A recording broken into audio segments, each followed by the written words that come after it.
Are we advancing on Damascus with tanks? Is the IDF going to take Damascus? The answer is no.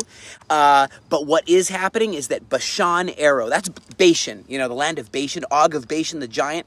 Remember back in the Bible times? Over there's the land of Bashan. We're doing our best to protect it. It's called Bashan Arrow. It's just like northern arrows to take out Hezbollah, or like swords of iron to take out Jabhat al-Nusra, to take out Islamic Jihad, Hamas, and Izzeldin al-Qassam.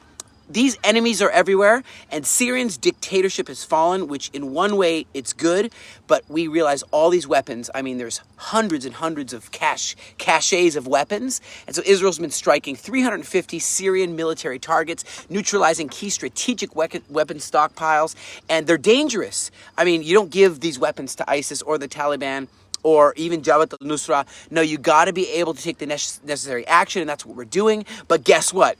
I bet you Iran, Turkey, Qatar, probably Russia, I don't know, have all come and said we condemn Israel for taking these preventative measures. Iran has long backed these. They've been sending weapons and missiles through Syria all this time, and now we can actually have a way to prevent it from getting to us.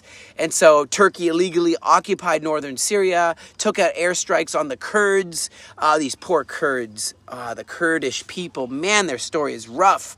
And so you have all these crimes, but none of them have been prosecuted. Instead, they're saying, let's prosecute Israel for going and putting a buffer zone to protect ourselves. And I'm telling you what, Middle East is very volatile. I say this in my videos. The whole thing, it's like a whole new Middle East that's happening right now. And look what's happening where Syrians are now throwing Hezbollah out. Because Hezbollah is not just in southern Lebanon. They're around.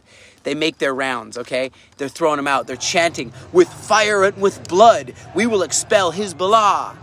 And so I say, man, that is amazing. And look at the discovery of this amazing Torah scroll. Isn't that cool to find an ancient Torah scroll from Jewish people who had a synagogue, who lived here throughout the Middle East? We were kicked out. People don't talk about how we were expelled from all kinds of countries all over the Middle East, all over this place, but some remnants. You find this ancient synagogue with this ancient Torah scroll. In other news, it's just wonderful to think of the Abraham Accords continuing and what we believe will happen in the near future. Look at Paraguay. It's the 6th country to now say we're going to move our embassy to Jerusalem today. Today this happened. A huge anticipated ceremony with President Santiago Pena, and just demonstrating, hey, we stand with these people who are defending themselves. We stand with this country that is democratic, the only one in the Middle East. Okay, we stand with our diplomatic mission to Israel will be one together to stand with the eternal capital of the Jewish people. And I think of Psalms 110. The Lord will extend, that's verse 2. The Lord will extend your mighty scepter from Zion, saying, rule in the midst of your enemies. Your troops will be willing or will volunteer on the day of battle, arrayed in holy splendor. Your young men will come to you like dew from the morning's womb. That is so poetic, the way King David writes.